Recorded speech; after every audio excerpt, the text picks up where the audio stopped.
This Week in Richmond is made possible in part by the Virginia Education Association. An investment in teachers today will pay dividends tomorrow. Dignity Memorial.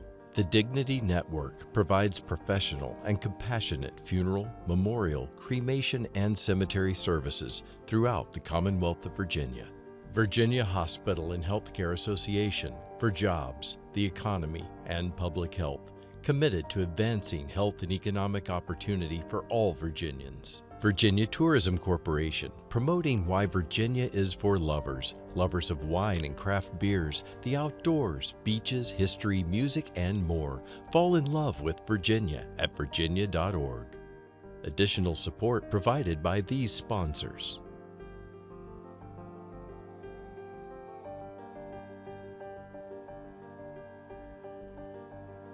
And by the members of Virginia's public television stations.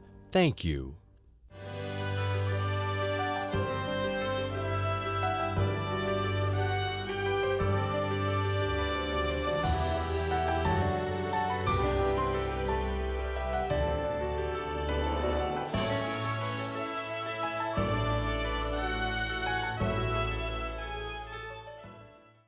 Welcome to This Week in Richmond, and a very special welcome to the two leaders in the House Education Committee, Chairman Steve Landis, Vice Chairman Richard, or Dickie Bell, and both of you from the Shenandoah Valley. And also I noticed that 1996 was your first year for an election. House of Delegates, City Council, City of Stanton. And Steve, from your time on Education Committee, I think it's remarkable that was one of your first committees, way back in 1996. David, that's one of the first committee assignments I got, and I've been on the committee for 23 years now. Yes, yes. Well, we're just delighted to have the two of you on because education is certainly one of the top issues that's dealt with in the General Assembly. A wide variety of bills, many of them ready for prime time and passed, and others that don't. And really would like to have you help inform our viewers about the issues that you've dealt with. We're having the conversation here well after crossover. Viewers are seeing it while the session is still going on. But I think you can still talk about the issues that have passed thus far and the ones you expect to pass. So, Mr. Chairman, why don't we start with you and then get Dickie involved as well. Sure, David, be glad to. First of all, let me say it's been great to work with Dickie as Vice Chairman this year. We've worked together well, obviously represent parts of the Shenandoah Valley overlap. Right. And Dickie's chaired a subcommittee in education for a number of years. Let me just talk real quickly about two things I think are important. Dickie can hit on some other issues as well.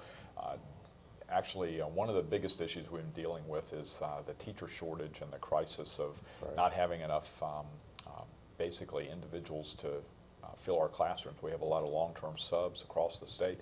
Used to be we thought that science and math and some of those subject matters, it was hard to get and recruit teachers. Now we're seeing from elementary school to high school in lots of different subject areas, it's hard to fill those slots. So we have some legislation that both Senator Peake has and that I have that will deal with the teacher shortage. And Delegate Bell has been integral in helping work that through the process and get that legislation to the point where the House and Senate will be able to support it. And I think we're making great progress. We're also grateful to work with Delegate Bell and other members of the Education Committee and the Ed and Health Committee in the Senate on dealing with dual enrollment. I have a piece of legislation, again, there's a Senate counterpart related to setting high academic standards or criteria, if you will, for our dual enrollment classes in high school, working through the community colleges, but that also have the credits that are assigned to those high academic rigor classes in high school that will apply equally from one institution to another. So if you're getting one credit, that credit would apply whether you're going to Virginia Tech or UVA or JMU. And if you're getting 3 credits, then that would apply. So that's really going to help, I think, with affordability and access as well for young people coming out of high school going to one of our 4-year institutions. So those two things, I think, are really important pieces of legislation. It's a great start. Well, David, the teacher shortage is a crisis for us, and it's there are a lot of things that contribute to that. One of the problems we're having is retention of teachers. We've given them a lot to do. We demand a lot of them. They are surrogate parents in a lot of cases these days. They're asked to almost to diagnose things that the parents don't notice, don't pick up on, and then to treat those, not to treat them clinically, but to proceed with them and do the best for these children. And what I hear from young folks that I have mentored who have gone into teaching, stayed a couple of years, and then gotten out, is that we're not teaching. We're not teaching like we want to teach. Our hands are tied to by the high stakes testing that we have to do, by all the other things that we have to do. They want to teach. Teachers want to teach. That's why you get into that profession, as you well know. I think that's a crisis that we're dealing with. We had several pieces of legislation this year that addressed that. Mine for allowing military spouses to move right into the classroom, I think is a good piece, but it's a small piece of the real problem. But you have to start somewhere. And Delegate Landis had an omnibus bill that brought in lots of different avenues for us to address this teacher shortage. That's a big thing. Another thing that I think we have finally maybe turned the corner on is career and technical education. It has taken years for us to convince people of the value. And I know when I was in the classroom, we didn't take advantage of it. Career and technical education opportunities were limited. There were very few. And some of the students who could have benefited the most from them never got those opportunities. I really feel like that we have turned the corner in that area. There's still a lot to do, but I think that's going to be one of the things that really defines public education over the next decade. And of course, I'm a big proponent of virtual education. Right. And we've seen a great many advances. We are still trying to make that work for everyone. It's a little difficult to do when we don't have broadband access all over the Commonwealth, but we have made great strides in the area of virtual education, and I think it's important. That is to think for 1 minute that in this digital age, that shouldn't be a key component of education. I think is wrong-headed to think that way. So there's a lot going on. I'm pleased with what we've done, proud of what we've done through the Education Committee. There's still a lot of work to do. Going back, let's go back to the teacher licensure a bit more and explain that, because it's certainly designed to try to get more people into teaching. What are some of the key components that you're working out between the other chamber and your perspectives? Each bill, Senator Peake's bill and my bill, are a little bit different. In fact, we've been meeting to try to reconcile the differences.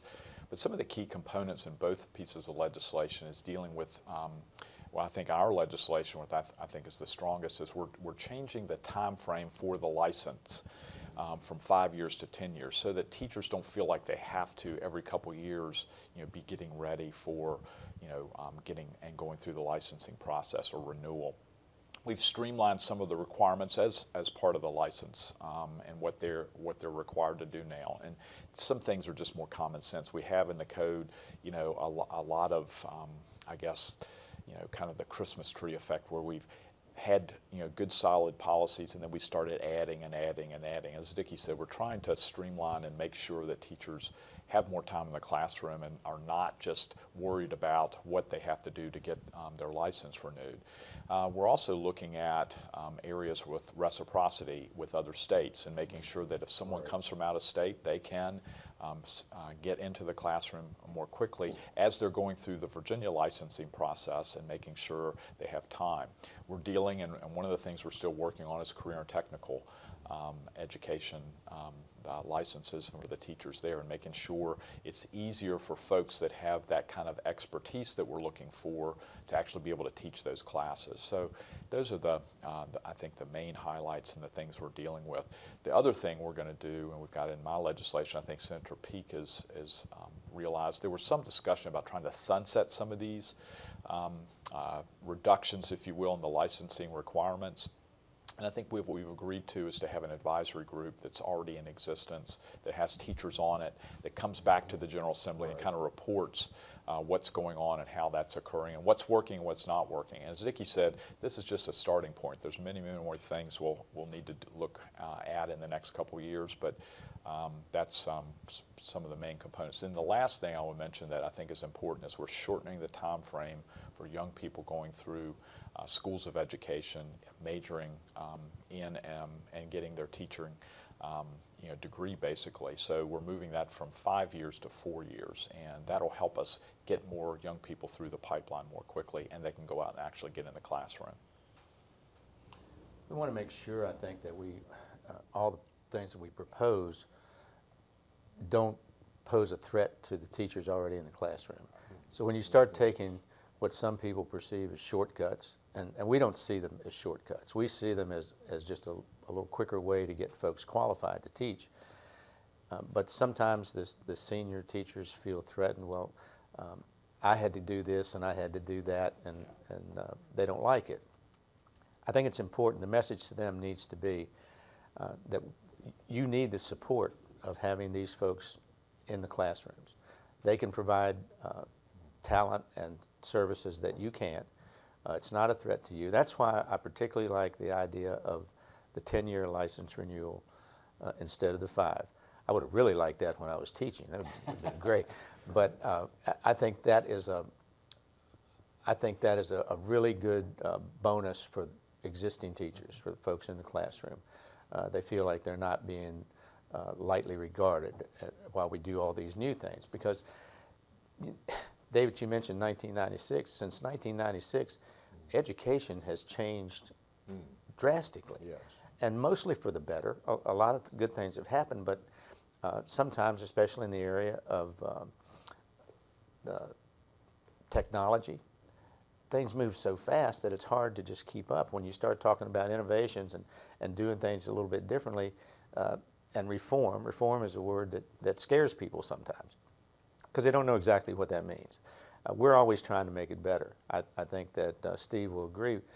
Anything that we do that's of a reform nature is meant to make it better for as many people as we can. I'm a big believer that playing field needs to be level, that every child in our public school system needs at least the same opportunity. No way can we guarantee outcomes for them, but they need to have the same opportunity, whether they're out in very rural Lee County or in Fairfax County or Chesapeake, wherever they are, they all should have the same opportunity.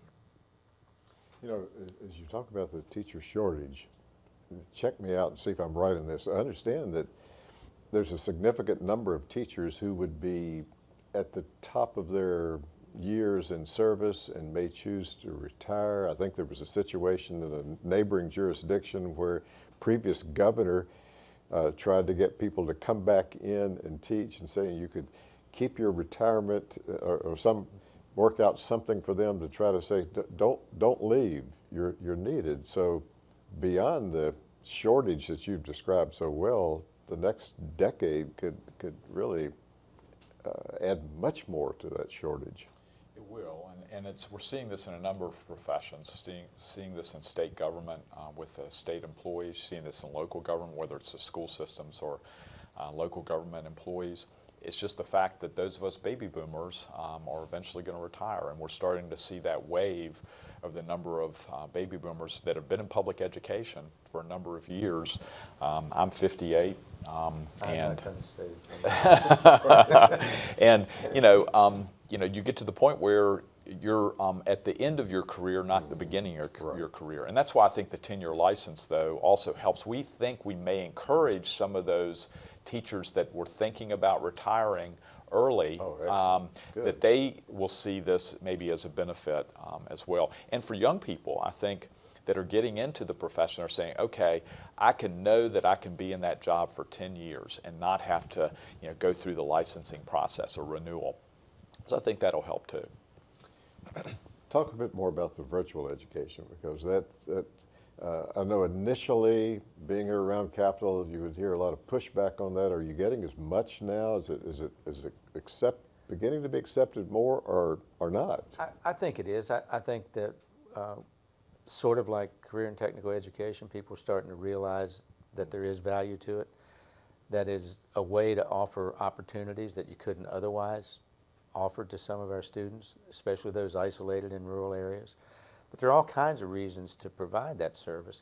The problem has been, and I don't have the legislation this year that I carried for the last 5 or 6 years, but the problem has always been who controls that environment. And the private sector wants a piece of it. Right. Obviously, it could be profitable for them, has been at the college and university level in some cases, and they want a piece of it, and some of them provide an excellent service. And of course, education in Virginia, we have a constitutional responsibility to provide a high quality education. And if virtual education is a part of that, and it should be, as far as I'm concerned, then they would like to own it too. And I think we've made great strides through Virtual Virginia, and the work that's going on through the Department of Education. In the beginning, I don't mind telling you, in the beginning, it was sort of one of these things, and I think because we've seen real value. We've seen how this can benefit folks. We've seen what can happen when kids are given opportunities that they wouldn't otherwise have. I think we're coming around. It'll be one of those things, David, that 20 years from now we'll say it was an overnight success. Right? Yes, that's a good way to express it. Talk a few minutes about higher ed, because I know you both have worked on making sure that the community college, the 4 years, if someone was going that way, that it was a somewhat seamless process. I know that from being vice chair of the Appropriations Committee and the interest that you both have in higher ed, there's an effort to try to keep it from becoming less affordable. I guess that's a negative way of saying try to make it more affordable. But what would you say about what's happened on higher ed this session? Well, in addition to the dual enrollment legislation, I think the fact is what I think Dickie and I and many others are trying to continually look for ways to make higher ed more affordable and accessible. And really, one of the things in the House budget this year is having dollars directed towards the institutions for degrees that we think are going to make a difference in Virginia's economy related to STEM and the sciences and engineering and those kinds of things. That's new, isn't it? That is new. So that would be something that I think would, we're saying to the universities and colleges that we'll give you additional dollars to try to keep your tuition down, but we want you to have certain majors. Right. And that benefits the students, because if you've got student debt and you come out, you can't be a barista at Starbucks for your entire career. There's nothing wrong with that if that's what you want to do and that's what you're interested in. Maybe you can then own a franchise or something along those lines. But that's not a job if you stay in that job long term for really dealing with student debt. So we want to try to help direct students and get graduates that not only can benefit them individually with their career path, but also the Commonwealth from an economic development standpoint. So I think that's one thing that we're doing, David. The other thing I will say is, we continually look for ways to work with the universities and college. We have a great system of higher education. Boards of visitors have the authority and autonomy to make decisions, but there's that love-hate relationship between the legislature and trying to direct and say, you've got to do these certain things. So we try to nudge the universities and colleges in the direction that we need to do. I think if the universities don't head in that direction of looking at trying to mitigate tuition increases, I do think the General Assembly may come back in the next couple of years and just say, here's where you are, and that's all that you can do. Then we also try to balance that with in-state and out-of-state students. Obviously, we represent Virginians, so we want Virginia students to have access to our institutions of higher learning too. Dickie? Well, as you well know, David, I'm a big supporter of community colleges, and I think our system in Virginia is probably one of the best, if not the best, anywhere in the country. I went to community college and got a great 2 years of education there, and I wouldn't trade it. I've had great instruction, great relationship with the professors there. It was very valuable, and I think we have moved past that point. The stigma is gone, where that used to be a second-rate education. That's not the case anymore. It never was, really, but it's certainly not the case anymore. And it provides an affordable pathway to a 4-year degree for a lot of kids who otherwise just either wouldn't be able to consider it or would be carrying a mountain of debt away from school with their degree when they did finally finish. So I'm a big supporter. I think it has provided us another level of that equal opportunity in education that I'm always looking for. You haven't mentioned anything about SOLs. Is that sort of died down a bit right now, or what's happening on that? Or there's an innovation committee? Yeah, the board and the Standards of Learning Innovation Committee are continually looking for ways to streamline and roll back, and we've rolled back a number of SOL requirements and testing. I think you're going to continue to see that effort. You know, the balance and the difficulty we have is being able to try to measure whether it's SOL testing or performance assessments, and being able to measure students' achievement and how that achievement translates to the school system and the state as a whole. So we have to have some accountability measures to make sure that we know how well students are doing.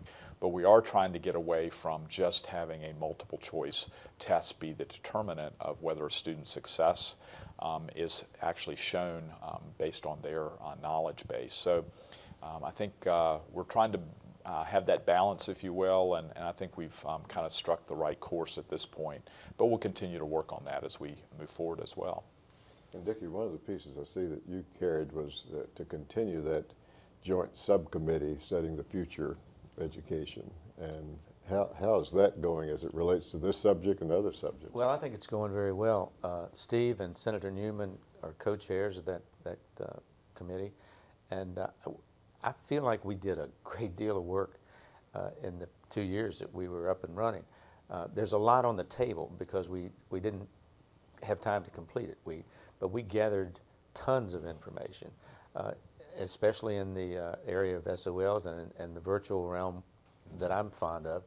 Now we have to tie that up. We have to bundle that up and come to some conclusions and decisions. But I think that has been a very worthwhile group, and that's why I put the legislation in.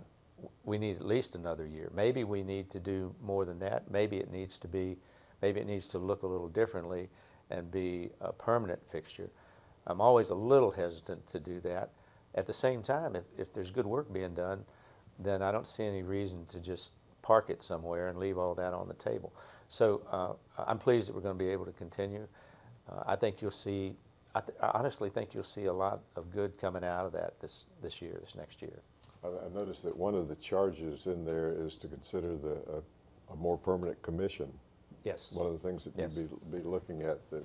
And we're having that conversation, yeah. and you know, would bring some other groups under the umbrella, I think, which may be a way to streamline and improve what we're doing, without so many loose ends, I think. But I'm pleased with what's happened, and I hope Steve and Senator Newman are too. I think we've done a lot of good work. In our last 2 or 3 minutes before time's out, you've mentioned some as it relates to budget, but starting with you and then Dickie and Bob too, what the education portion of the budget, any other things you'd want to highlight with the knowledge that it's still a matter of working out with the other chamber what's going to be the final product? Well, the good part of the House budget as proposed is there's about $98 million additional dollars above what Governor McAuliffe had included in his budget for public education.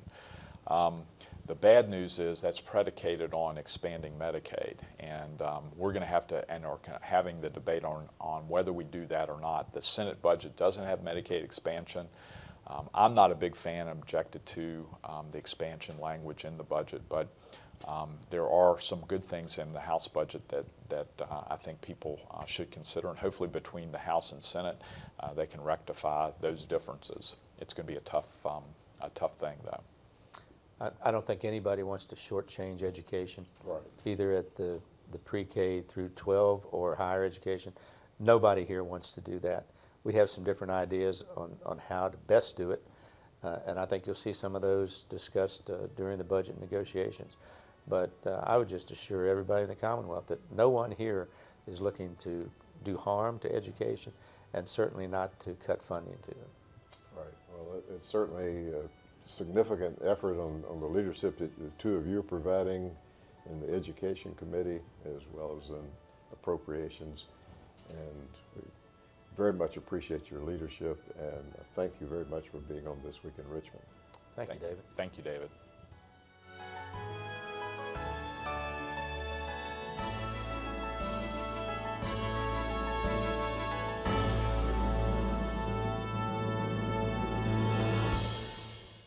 This Week in Richmond is made possible in part by the Virginia Education Association. An investment in teachers today will pay dividends tomorrow. Dignity Memorial. The Dignity Network provides professional and compassionate funeral, memorial, cremation, and cemetery services throughout the Commonwealth of Virginia. Virginia Hospital and Healthcare Association for jobs, the economy, and public health. Virginia Tourism Corporation, promoting why Virginia is for lovers, lovers of wine and craft beers, the outdoors, beaches, history, music, and more. Fall in love with Virginia at virginia.org. Additional support provided by these sponsors.